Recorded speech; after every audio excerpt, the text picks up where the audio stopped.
À quoi ressemble une séance pour développer le grand écart latéral? Salut à tous, moi c'est Quentin. Si tu me connais pas, je suis coach sportif, à la base issu d'un cursus de kinésithérapie, mais le système de soins de santé ne m'a clairement pas donné envie de poursuivre dans ce milieu-là. Du coup, je me suis reconverti dans le coaching et depuis, j'aide énormément de gens à progresser en mobilité et sur d'autres objectifs. Et donc maintenant sur cette vidéo, on va se retrouver sur cette séance. Je vais te filmer une séance type que je fais en ce moment pour développer mon grand écart latéral. Donc ça va être le grand écart, je vais te mettre des images ici, mais avec une grosse flexion de hanche à l'avant et une grosse extension de hanche à l'arrière. Typiquement dans la séance, je vais tout te montrer ce que je vais faire. Je vais commenter chaque exercice, l'intérêt de ces exercices et comme ça tu auras toute la structure, toute la réflexion derrière. Et ça pourra peut-être te guider si jamais tu as ce même objectif-là ou juste que tu veux avoir un peu de contenu sur l'entraînement et un peu de réflexion sur ma manière de planifier l'entraînement et du coup là, ma manière de programmer par rapport à cet objectif-là.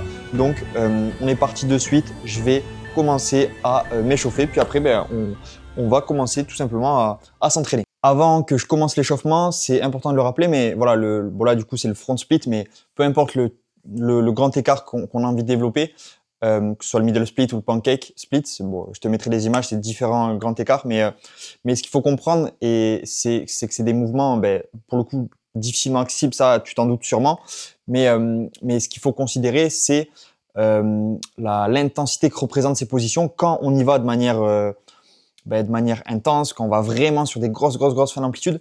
Le parallèle que j'aime bien donner souvent pour que les gens se représentent aussi, c'est faire un max sur un grand écart. Là, dans notre cas, le front split, c'est comparable à un 3RM, un 4RM sur un back squat en termes d'intensité. Même un RM si on veut prendre un exemple encore plus intense. Mais c'est ça qu'il faut comprendre. C'est-à-dire que c'est un travail qui est clairement pas à négliger, ne serait-ce qu'au niveau de la charge tissulaire que ça va représenter, au niveau de la charge nerveuse aussi que ça va représenter. C'est quelque chose de très taxant. Et l'erreur que j'aimerais te partager aussi, que j'ai fait pendant qui m'a coûté beaucoup là-dessus, c'est justement de négliger ce que ça coûtait au niveau nerveux, ce que ça coûtait au niveau de la charge tissulaire là-dessus. Et typiquement, sur ma progression sur le middle split, clairement, moi, ça m'a amené à me blesser. C'est pour ça qu'actuellement, le middle split, donc le grand écart facial, je te mettrai une image aussi, mais je l'ai encore en objectif, mais c'est quelque chose que j'ai dû mettre en pause en attendant que justement je fasse une petite réhab sur les adducteurs. Pourquoi? Parce que j'ai sous-estimé la charge que ça représentait et j'avais beaucoup trop de volume dessus. Et résultat, ça a amené à des petits pépins, mais rien de grave. Faut juste que j'améliore ça. Mais si vraiment je peux t'apporter un petit conseil là-dessus, si jamais tu te lances là-dedans, bien comprendre que c'est un entraînement à part entière, que c'est des séances à part entière et que comme tout objectif d'entraînement, ça va demander de prioriser certaines choses et du coup de peut-être délaisser autre chose pour pouvoir tolérer le volume dont on va avoir besoin en fait pour progresser sur ces différents écarts-là. Je les ai pas encore, tu vas voir à peu près où j'en suis. Mais voilà, si vraiment ça peut t'apporter quelque chose là-dessus, ne pas négliger la contrainte que ça représente, c'est hyper important. J'ai assez parlé sur un petit speech théorique, on va dire. Donc, let's go. Je vais commencer à m'échauffer. Je vais tout commenter en voix off, donc tu vas avoir la réflexion sur tout ça. On est parti, let's go. Donc là, je commence avec un exercice qu'on appelle l'Elephant Walk Stretch. Donc là, vraiment dans l'objectif de mobiliser justement la chaîne postérieure et surtout les ischio-jambiers.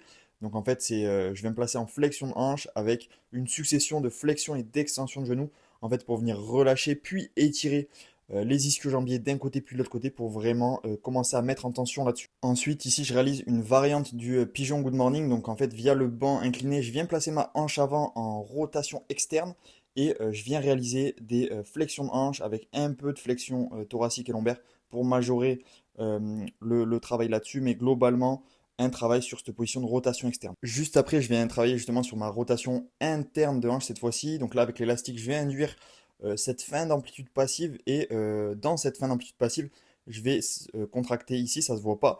Mais là, j'essaie vraiment de générer de la force dans cette amplitude en essayant d'aller encore plus loin de manière active.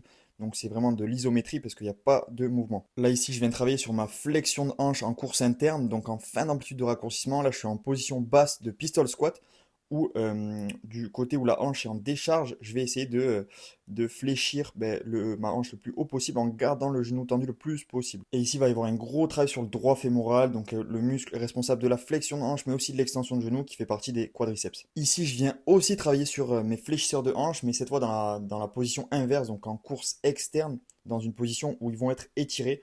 Là, pour le coup, il faut regarder vraiment la hanche arrière qui travaille, c'est là où est le focus. Donc, cet exercice, c'est l'exercice du couch stretch. Donc, réalisé de façon à ce qu'il y ait vraiment une dominante sur les hanches, notamment sur les fléchisseurs de hanches. C'est pour ça qu'il n'y a pas énormément de flexion de genoux, parce que là, le but est de mettre le focus sur l'extension de hanche. Et pour majorer le travail à ce niveau-là, donc ça se voit pas totalement, mais en overhead, j'ai une kettlebell à la main pour justement majorer le stretch, majorer la position et du coup augmenter l'intensité et rendre l'exercice encore plus productif. Là maintenant je viens travailler sur mes extenseurs de hanche, donc à l'inverse des fléchisseurs, là on va travailler les tissus qui vont être raccourcis dans cette position, donc les extenseurs de hanche en course interne, principalement le grand fessier. Et là tu me vois réaliser cet exercice, donc un lift-off en extension de hanche. Je fais exprès de placer une grosse flexion de hanche sur l'autre côté avec une flexion lombaire pour justement bloquer le rachis lombaire et éviter les compensations en extension lombaire et être purement sur du travail d'extension de hanche. Là ici on se rapproche du format spécifique du front split, donc on va réaliser des sortes de fentes avec une grosse flexion de hanche à l'avant, une grosse extension de hanche à l'arrière. Et là ici je vais vraiment mettre le focus en essayant de garder le maximum d'extension de hanche à l'arrière justement et le plus de flexion forcément à l'avant. Et là on passe au corps de la séance, enfin en tout cas l'exercice le plus important, du coup le format spécifique du front split. Donc là je viens prendre des blocs pour me surélever et être quand même en sécurité là-dessus pour voilà, avoir quand même une petite marge de sécurité. Et là l'exercice est assez parlant je pense, donc c'est un format spécifique du front split. Donc une flexion de hanche maximale à l'avant, une extension maximale à l'arrière. On essaie de bien rester dans l'axe et là je le fais sous forme d'isométrie overcoming. Et c'est-à-dire qu'en fait je viens produire de la force avec mes deux hanches. Donc à l'avant je vais essayer de pousser fort dans le sol avec le talon pour contracter mes extenseurs de hanche dans cette position où ils sont étirés. Et à l'inverse, là sur ma hanche arrière, je vais vraiment pousser dans le sol avec mon pied et mon genou pour vraiment contracter mes fléchisseurs de hanche depuis cette position où ils sont étirés. Donc là, pour le format du jour, j'avais 4 séries de 1 minute justement d'isométrie en overcoming. C'était vraiment l'exercice le plus dur de ma séance, en tout cas là où il y avait le plus d'intensité et là où j'ai mis le plus le focus. Donc forcément, c'était pas marrant, mais bon, c'est nécessaire, on fait le taf et on passe à la suite de la séance. Juste après, j'avais du RDL à la barre avec vraiment une petite variante où là pour le coup, j'avais les genoux totalement tendus. Donc à la différence de la majeure partie des gens qui vont faire le RDL avec une légère flexion de genoux, là il n'y en a pas du tout, les genoux sont totalement tendus et on vient réaliser du coup justement cette flexion de hanche en essayant d'avoir le moins possible de flexion lombaire, c'est pas le but ici. Et là pour le coup, je fais ça uniquement pour la spécificité en rapport avec le front split, donc une grosse tension notamment sur les ischio-jambiers, sur le compartiment postérieur des genoux, là où il s'insère au niveau distal. Ensuite, du renforcement sur les quadriceps, donc là c'est un leg extension bricolé dans le home gym. Alors pour le coup, l'avantage de cette variante, ce qu'on pourrait croire comparé à une machine, ça va être le profil de résistance. Il va y avoir une résistance qui va être majorée en course interne, donc vraiment sur le verrouillage du genou, donc lors de l'extension de genou. Et pour le coup, c'est spécifique à ma situation. J'ai besoin d'être fort sur cette fin d'extension de genou pour le front split. Et après, je termine la séance du jour. J'avais deux exercices. Donc là, pour le coup, c'est un seated good morning. Alors là, pour le coup, rien à voir avec le front split. C'est purement dans un objectif de progression sur le pancake split. Pour du travail accessoire là-dessus, c'est pas la priorité, c'est pour ça que je le fais en fin de séance. Et je termine avec du renforcement sur les abducteurs de hanche en piste interne. Là, pareil, c'est en lien avec le middle split. Donc pas la priorité du tout de la séance, mais je le fais vraiment pour entretenir la force que j'ai actuellement dessus, mais pas pour la développer.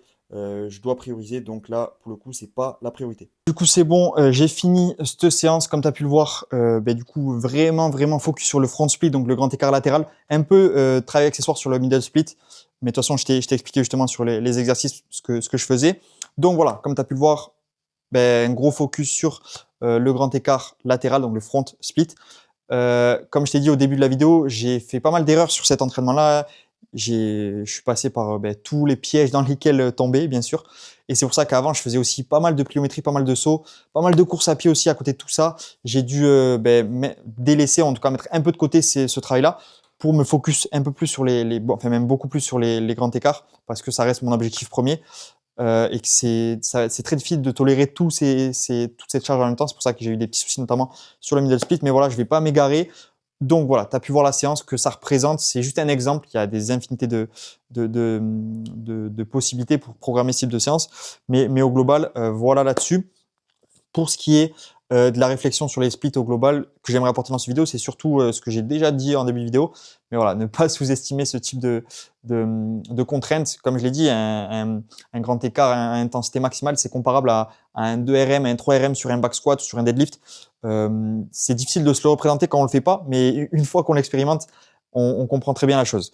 Donc voilà, là j'ai fini de m'entraîner là-dessus. Je vais aller bosser, là il est 15-16 heures. J'ai du boulot, j'ai des rendez-vous, j'ai des suivis jusqu'à 19-20 heures.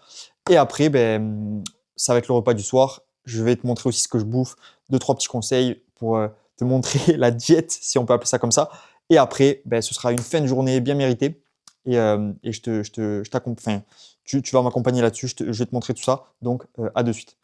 Ok, bon, c'est nickel. Ça, effectivement, pour le coup, il n'y a rien de plus chaotique que ce genre de truc, mais c'est le but, hein, c'est le but de pouvoir refaire ce type d'activité. Donc, ne serait-ce que là, on leur fait une petite demi-heure sans qu'il y ait de soucis après, le lendemain et tout. Donc, ça, franchement, c'est nickel, tu vois, par rapport au début. Quand on a commencé à travailler ensemble, c'est plutôt cool.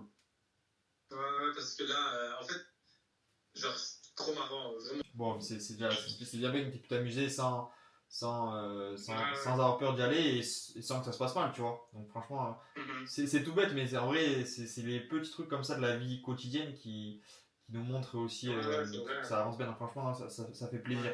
Ça fait plaisir là-dessus.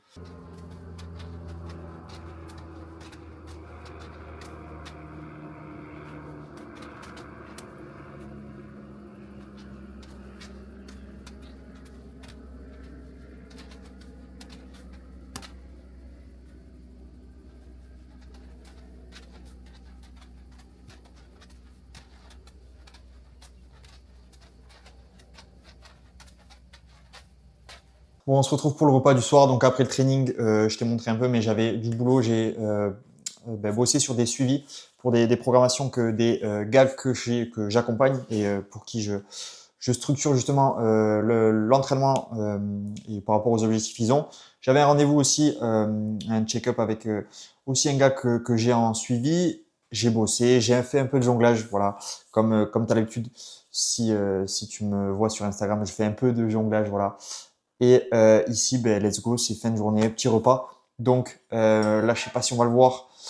Euh, c'est quoi? C'est des pancakes de patates douces avec des œufs, du bœuf, de l'avocat, du fromage, des fruits. Voilà. En ce moment, je suis à 2 repas par jour. Donc là, tu vois, un repas le midi, un repas le soir ou un repas le matin, un repas le soir. Donc 2 repas par jour. De manière générale, j'ai une très basse fréquence alimentaire. Euh, et pour me permettre aussi de me régaler, de faire des gros repas. Donc voilà, là on dirait pas comme ça, mais les pancakes ils sont balèzes et c'est pour ça que ça tape pas mal. Mais voilà pour cette première vidéo de cette série que enfin voilà, je l'espère, je vais aller loin sur cette série de vidéos. Ça me tente bien en tout cas pour ce petit défi des grands écarts. Donc écoute, on est good. Je vais clôturer cette vidéo. Si ça t'a plu, like, abonne-toi si c'est pas déjà le cas. En description, il y aura mon Instagram, la communauté school que j'ai créée pour justement avoir accès aussi à mon système d'entraînement, à mes exercices, à tout un panel d'exercices, de façons de procéder, de façons de planifier, d'exemples de blocs de mobilité en fonction de tes objectifs. Il y a tout plein de modules pour justement que tu saches quoi faire. Donc bref, la commu school est en description si tu veux avoir plus d'infos. Mon Instagram, comme je te dis, il y a aussi le lien de ma newsletter en bio. Donc écoute, j'espère que ça t'a plu. Je te dis à la prochaine et on est bon. Ciao.